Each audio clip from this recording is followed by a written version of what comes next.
Hello, world singers. My name is Tyler. And my name is Brooke. And this is Cosmere Conversations.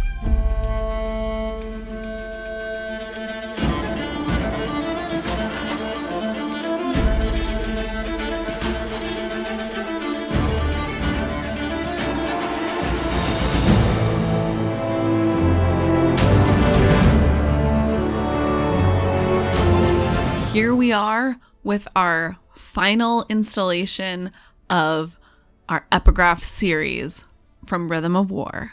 Thanks for those of you who have listened to all of these Epigraph series. We have Part 5 Epigraphs, which are the musings of everyone's new favorite / most feared character, L. Certainly the most intriguing. I feel like that's the best word to describe L at this point. It's just so many questions, so much mystery. And if you're just dying for either A, you know all the answers to the mystery and you want to explain it to us, or you have more questions about the mystery, you can find us on Twitter, Facebook, Reddit, Patreon, YouTube, everywhere. But let's keep this one real focused, real tight on Mr. L, Dr. L, L the Fused, L no name. L has no title, actually. Yeah, exactly. L is just L. So, just L. No, it can't even be just L. That's even too much of a title. The Musings of L are one of the shorter epigraphs in total. Like all the words put together. Yeah. L's musings are the shortest. And they follow kind of a pattern or verse that seems unique to the Fused. So, and then I wanted to also just say the full title of these epigraphs, which is, quote, "The Musings of L, a fused scholar of human art forms on the first of the final 10 days," end quote. And there's a lot to unpack there. Yeah, just the title is like, wait a minute. But I just at this moment want to highlight the fact that he is a scholar of human art forms.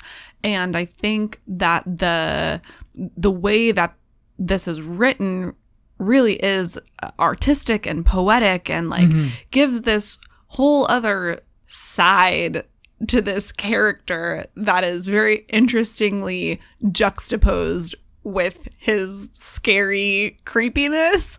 Yeah, everyone is worried about him, but I think that this book does the same thing with 3 characters from Rhythm of War, which is Leshwi, who has that bond with Kaladin, Rabaniel, who has that bond with Navani, and then the introduction of L. And each of those kind of gives a little bit more insight into the Fuse than we maybe previously thought that there was.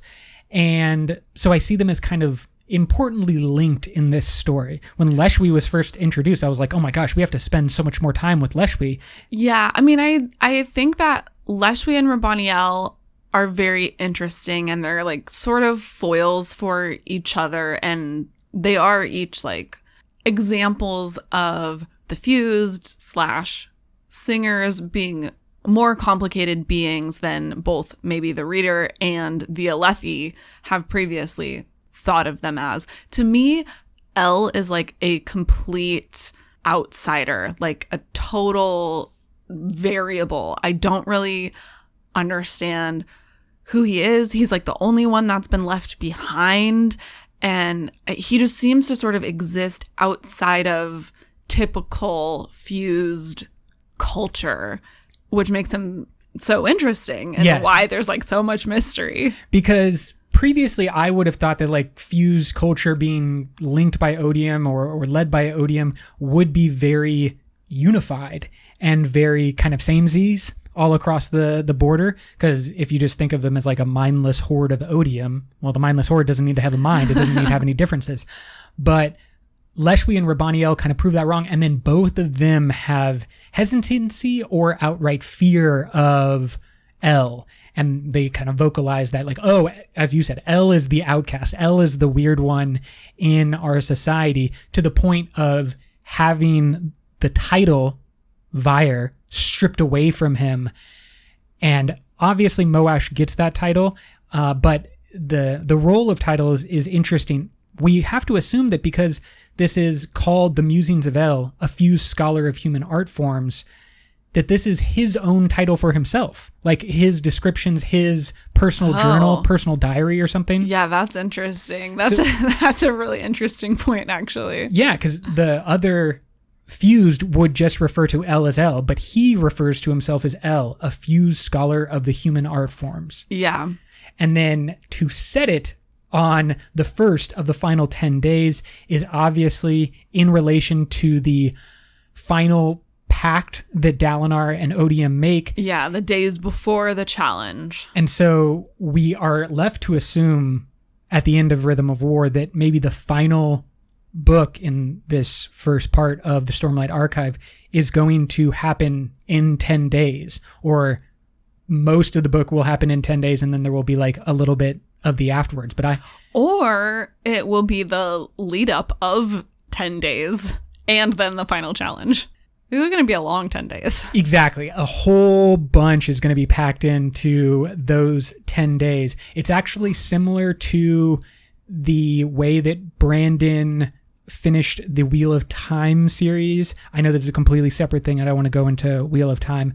But when he was asked to finish that narrative arc, he had at least one book that was one day. It was a gigantic like battle and comp. All of these things were coming together after like 20 books or something. And it was a single book almost in one day or like 1.5 days. Yeah. I mean, so as it stands in the Stormlight Archive, there is a little bit of that already where there's not actually that much time passing in the course of the books that we have so far, and yet so much happens. It feels like a long time. And so I know for myself as a reader, I have to like keep reminding myself, you know, this battle or XYZ thing only happened, you know, maybe a month or two ago for the characters in the book. Mm-hmm. Because El's musings are written in kind of a poetic or meant to be read in verse, let's not break it up too much. Let's give the feel. They seemingly fall into kind of 3 chunks. Yeah. And so we're going to read through each of those chunks or subcategories or whatever you want to call them. And then we'll give commentary on each of the pieces and pull out the important parts. So, Brooke, can you start us off with the Musings of El? Quote, I look forward to ruling the humans. I had my title and my rhythms stripped from me for daring to insist they should not be killed, but should instead be reconditioned, repurposed. Humans are weapons. We singers revere the passion, do we not? How can we throw away such an excellent channeling for it? I love their art. The way they depict us is divine. All red shades and black lines. We appear demonic and fearsome. They project all fear and terror upon us. To humans, our very visages become symbols. You find echoes of it even in the art from centuries before this return. Watch them struggle. Witness their writhing, their refusal to surrender. Humans cling to the rocks with the vigor of any Risharian vine. End quote. So let's just kind of first thoughts, first feelings. What was the most important part from that little beginning chunk with El? I mean, I immediately noticed the fact that he mentions his title and rhythms being stripped from him. And now we find out the reason for that is that he wanted to preserve the humans, not necessarily like in a benevolent way. To rule them. I mean, he said he looked forward to ruling the humans, but he doesn't want to annihilate them or completely destroy them, but instead to use them. I find this interesting when combined with something that we know and talked about a lot in our last episode, which is the false desolation with Ba'at Mishram.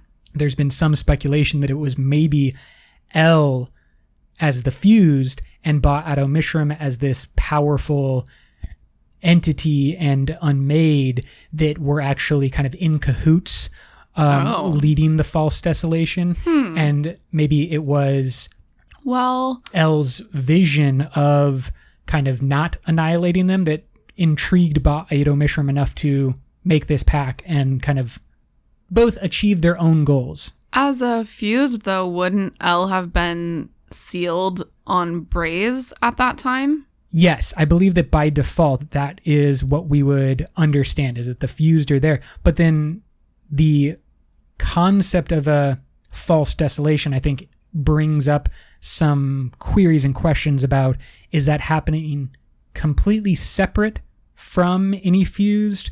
Yeah, that was my understanding, is that was like the whole...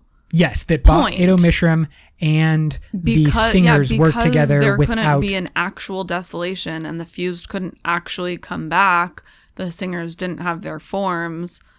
They used Edo Mishram instead. Yes, and that is the prevailing theory right now. There are at least a couple of people online who are talking about the speculation that maybe the goal of El being juxtaposed or opposite kind of the goal of the other fused and odium was maybe either A, like inspiration for the false desolation, or B, that he actually had some hand in it. Like if his name was stripped away and he was like removed from power in a previous desolation, maybe it was some of his efforts to like convince Edo Mishram and the singers to then start the false desolation. These are all just speculations. It's just complete craziness. Yeah, I feel like there's not textual evidence for that, and I agree. I like my theories to be at least somewhat supported. Well, this is the least connected to the text, or the least thing that we have answers about, because El is such a mystery, and Brandon has said nothing about El except for read and find out. It's literally all just question mark, question mark, question mark. Now, for me, one of the most interesting things is this question that El brings up, is humans as weapons. It's also the position that Odium has of Dalinar. Like, he sees Dalinar as a weapon that he's going to use in the fight of the gods across the Cosmere. And I feel like humanity as well in that sees sense. Himself that way? Or No. I mean, Odium, in addition to talking about Dalinar, like, he kind of wants Dalinar because he wants all of the beings on Rashar to be his army. Yeah, he calls it a training Corps. ground. Yeah. Which, with the Vorin traditions of the Tranquiline Halls, is also very much intertwined in their own religious beliefs. Yeah. I do believe there's a big question of like why El's title was stripped away and then why it was given to Moash. We know that Vyre means he who quiets, or the one who quiets. And I think that there will be more and more links and connections between those two, possibly in the future. That's an interesting question. Let's go to the next section of El's musings. Quote, "Humans are a poem, a song. For one so soft, they are somehow strong. For one so varied, they are somehow intense. For one so lost, they are somehow determined. For one so confused, they are somehow brilliant.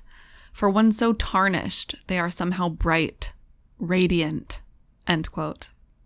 Now, this one, or this chunk to me, is like the most poetic. This is really like so beautiful. El just waxing just in front of us, just like, let me show you my talents.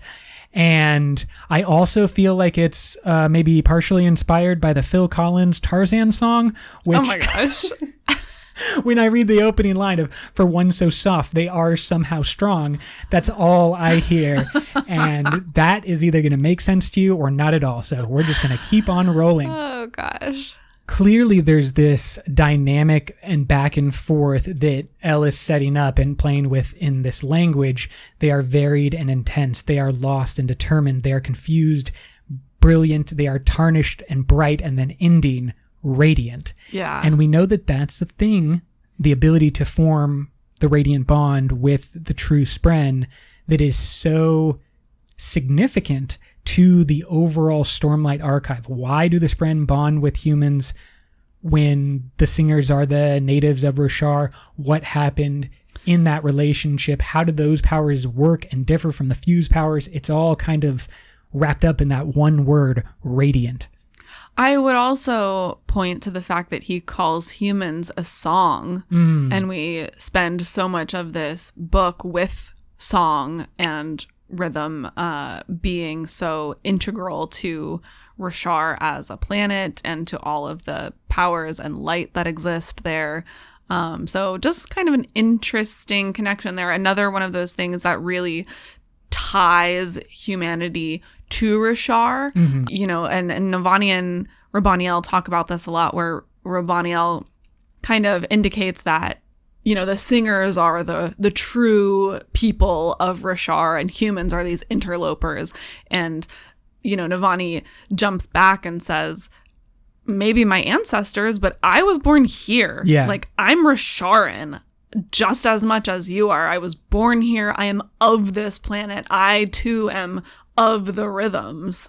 I think that El recognizes that, and it may have been something that caused a divide between him and the fused in the past, kind of led him on his own individualized path, because that concept that like the natives of Roshar are the ones who are there, like there's just this interesting idea that Brandon's playing with, that we have this concept, very like well-tread, well exemplified throughout our own history, motif or concept idea that there are true people and then there are interlopers, there are oppressors, there are conquerors, whatever, but those are not the true people. And we see this all the time. And I think one of the things that Brandon is saying with the Stormlight Archive, that no, it's not that simple, and it's not that straightforward. El seems to be a recognition of that, but then the fear associated with him, to me, it's almost like, is this fear justified, or is it just the fear of something new? And like I don't want to make too many hard comparisons here, but just stay with me for half a second. Is El Jesus?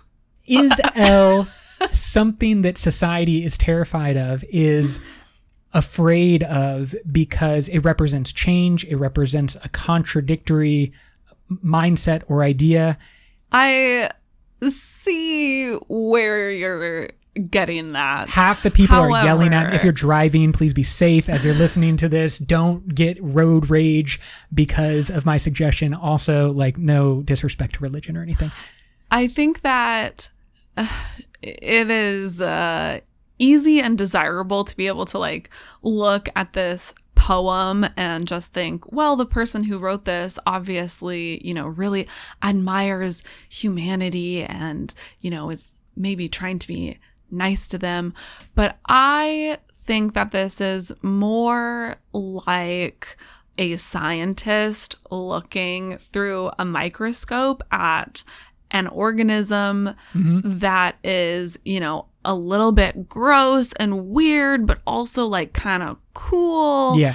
And there's a detachment there. Certainly. Like, I don't really think that he's looking at humans and really like giving them what we would say like humanity or, you know, aliveness, awareness, compassion. I think that humans are more of a plaything. Yeah, something to be manipulated and studied and interesting. But like that also means that he's okay with, you know, testing and seeing what happens if you like rip a human's arm off, or, you know, like that kind of mindset, I think, is more where El lives. I agree. And I think that there is, because there's only this little bit about El and there's already so much interest and intrigue regarding who, what, when, where, why El, that, yeah, I'm just going to go full bore with all possible speculation. Maybe El is the good guy. Maybe El is the one that's going to wrap this all up in a nice little bow. I doubt it. However, I am most interested by his ending section. So let's complete this little musings thought experiment with the final section. Quote, "And so I am not at all dissatisfied with recent events. Roshar will be united in its service of the greater war, and I will march proudly at the head of a human legion. They should not be discarded, but helped to their potential, their final passions. Yes, I look forward to ruling the humans. nearly as much as I look forward to serving you, newest Odium, who is so recently one of them. You understand, and you are the one I've been waiting to worship." End quote. Okay. Just the fact that Elle is like real excited about worshiping Terravodium, I feel like that says all you need to know.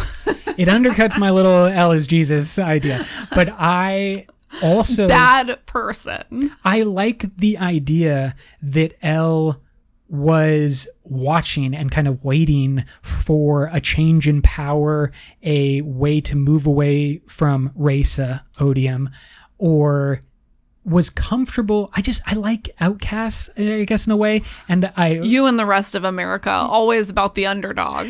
Not necessarily underdog. I feel like that's a different type of thing. Yeah, same thing. Well, same principle. I hear you. Yes, they're very similar, obviously, like very individualistic, one against everyone else type of concept. Sure.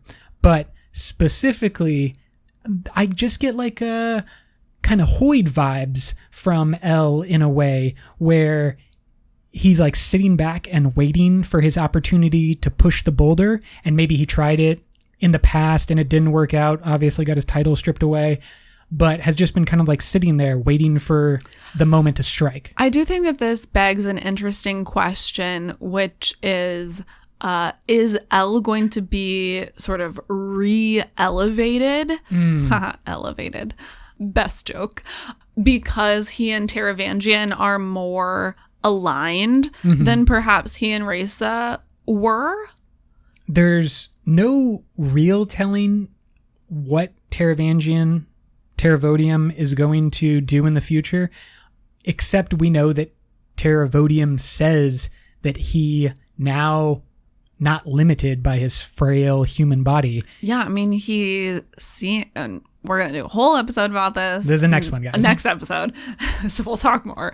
But he seems like he is on board for the like cosmic conquering that was already on the table. But he also says very clearly that he wants to save everyone. Now, trying to save everyone can be very bad. Yeah, I mean, how many world conquerors have said that? However, I agree with you that there could be a new bond, a new elevation of Elle, so that Terravodium and Elle are now kind of leading the charge, or just a role reversal. I can definitely see happening. Because this, fits right in if Elle is like, yeah, we don't need to destroy the humans. We will be magnanimous. We will keep the humans alive and let them be our soldier slaves. I mean, I feel like that is a selling point for Terravodium, right? Who's like, I'm going to save everyone. I don't want to kill all of the humans. I used to be human. So that's sort of a common ground, right? Where he would be like, yeah, man, you get it. We're going to save them. Save, in quotes. Yeah. Both Elle and Odium, Rasa Odium, speak of this greater war, what Odium calls the War of the Gods, and the coming war that he's preparing everyone for, and that he hopes to use Dalinar to lead that charge. I think that clearly this is the big question in the Cosmere, is what if what we see on Rashar is not the actual bad things? Like, what if we have we've speculated a lot about autonomy as a big bad. Now we have these new shards that were mentioned and we talked about previously, of mercy and invention, whimsy, like all of these new elements in the Cosmere. And Odium seemed to be planning for a very long time to like be a part of this war. And I think what Brandon has tried to make very clear in the Stormlight Archive, as well as his other books, including Skyward and that series, is that war is never as simple as good guy, bad guy. This is not the Lord of the Rings, where it's Sauron versus the hobbits and the forces of good. There's more complexity. So my question is just like, that's a whole other conversation. Is there some chance that the War of the Gods, the coming war, the greater war, whatever you want to call it, is it actually important that our characters are prepared for that? Even though Odium, bad at his preparations, or we can have qualms with the way things went down, is his underlying goal of preparing for that war actually something that is valuable and important for our characters? I think that's a big speculation, and I think L is part of that speculation. And that's what we're going to have to see going forward. Before we get to the Katek, the end note of Rhythm of War, let's actually give the physical description of L, because I believe that this is really important for what we can expect in the future from L. Quote, "The figure had twisting horns on his head and carapace that reflected the light wrong. He always ripped off his natural carapace formations at each rebirth, then replaced them with metal inclusions. They were incorporated into his body by void light healing and his own special talents." End quote. Now, we knew that L was like the last of the fused, the last type of fused that we hadn't seen on the battlefield. And I didn't catch that. That's a good call. I believe that Kaladin, it could have been Dalinar as well, but I believe that Kaladin mentions that they had seen, once they saw Lezian, the pursuer, that was up to 8 of the 9 types of fused. Gotcha. So L has some other skills, and he may be like the only one of his type. Yeah, I mean, he certainly is described as being very different for many reasons from the other fused that we've seen. But then this description of him ripping off his natural carapace and replacing it with metal inclusions immediately screams one thing to me, and that is hemalurgy. I am wondering if L discovered hemalurgy before you ask. Yes, someone did ask Brandon that, and he said, read and find out. He was not giving any answers about L. But when metal is going into people's body, to me it says hemalurgy. Yeah. And like, is he using racium? Like, what metal is it? Exactly. Is my first question. Because from the metallic arts, we know that the type of metal that is used as a spike is important. Yeah. And the place in the body that it is spiked into is important. And that the person who is being spiked is important. So you have like these kind of 3 different elements. Seemingly, we know very little about if L is doing any of those things. So this might not be any type of hemalurgy. It could just be like... Big question. What are his own special talents? That's what I believe is like connected to his fused type and like the things that he learned over time. But to me... I have so many questions. Exactly. It's just all questions. Well, and the fact that there is, as far as we know, only one of this type of fused makes me think that maybe it's the bondsmith correlation because, bondsmiths, there's not very many of them. Maybe that's why there's only one of this type of fused. I did see some speculation, and I'll just very quickly summarize it, but someone presented that as a concept. Maybe L was a bondsmith for the fused, and then the immediate counterpoint to that was bondsmiths need adhesion, and the fused and Odium don't have access to adhesion. Therefore, he can't be a bondsmith. That would be... Oh, we think that's the type that doesn't exist? Exactly. That of the 10 radiants, bondsmiths are the one. To me, it's kind of questionable, but I really don't know. There's other speculation that that L is a stone ward because of some of the things that Chris talks about in the Arcanum at the end of the Rhythm of War. But I don't know, and I don't want to pretend like any of these answers are right. If you feel like you have a better understanding of what L is, hit us up. Let us know. Yeah. All theory is welcome. as I said, Hemalurgy jumps out to me as like, if metal is inside your body, I'm questioning why you're putting metal inside your body. And Brandon has said that Hemalurgy is incredibly important to the greater Cosmere. This is the first really clear example that we've seen of another species or another entity using metal in their body. We would just have to question, does that enhance L in some way? Which, And of course, if so, we haven't. how? Yeah, exactly. We haven't seen any example of that. But that would be what I'm looking for in the next book. If we see something about L, is he maybe doing something that he shouldn't be able to do, like moving very fast, speed boost like we see in Mistborn Era 2? Is he stronger than he otherwise should be? Are there any remarks about, this makes him different than the fused? I would say, is the thing that makes him different actually the Hemalurgy that he's using? Right, because it seems like he's already different. So then the question is just like, where is that coming from? Yes. Yeah. And this is all speculation. None of this is given textual evidence. And I just want to be clear that we don't know anything about L. It's all question, question, question. Let's go to the final Katek, which is written by L to commemorate the restoration of the sibling. Very interesting. Yeah, so he's big on the sibling, or he wants to commemorate the restoration. Yeah. Commemorations are good. Usually. Nice people do commemorations. Yeah. I mean, it is also possible that he is just sort of functioning as a historian and is simply documenting the occurrence. But it does seem to denote something positive, or at least like an interest. So this is the very end note of the book.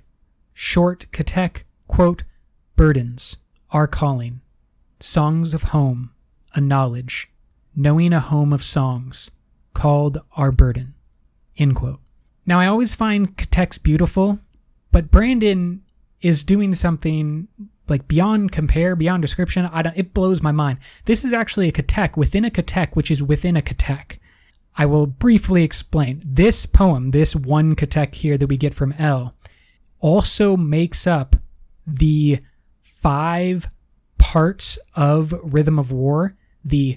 Not the chapters, Yes. the parts are all titled this Katek. And that's true of every book in the Stormlight Archive. Exactly. But then all the books in the Stormlight Archive themselves are a Katek. At least the titles. The titles of the books their initials. Like if you take the first initial of each word in the titles, they form a Katek. They are symmetrical. Exactly. So clearly the Katek form is something that Brandon has a lot of respect for, and he's using it in every single one of his books. It's such a cool poetic idea. It is.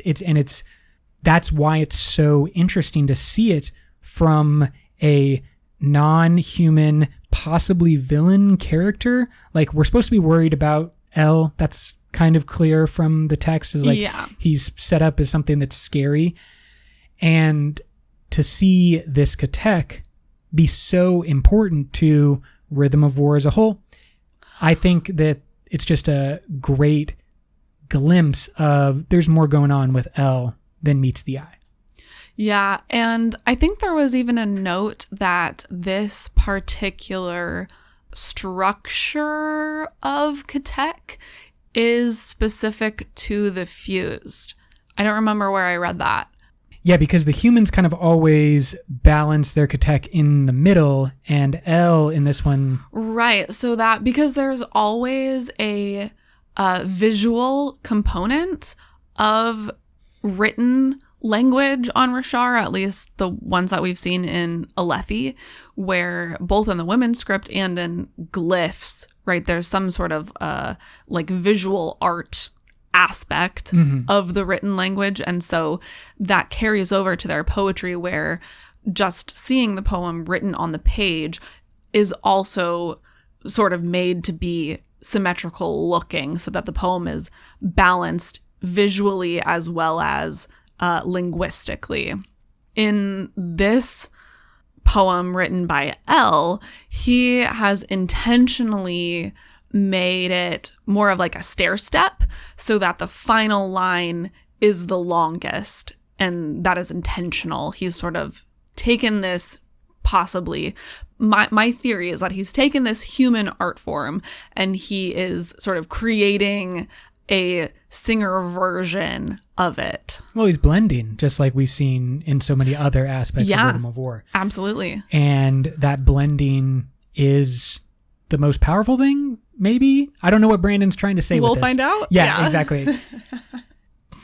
Now, there is a theory or concept that I think is important to mention when it comes to the musings of El, and it actually comes from the 17th Shard, a user named the Sprengineer. Great name. Fantastic.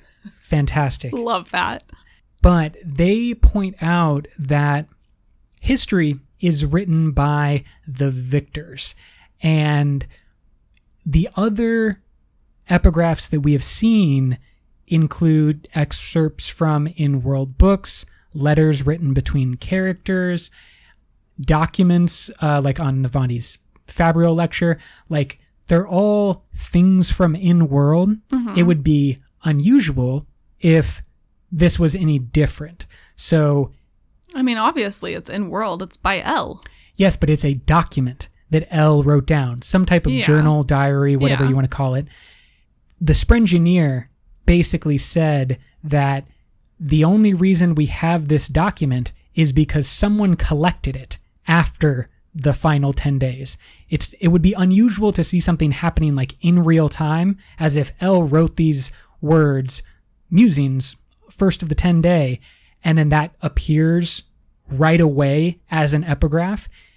The Sprengineer is basically saying that this is a document that was found or collected afterwards, and the victors are the ones who are most likely to collect and put importance on a document like this. I don't know if I buy that. I think there are other epigraphs throughout the Stormlight Archive that are happening concurrently with the plot. So, like, that's a good thought, but I just don't think there is enough evidence for that.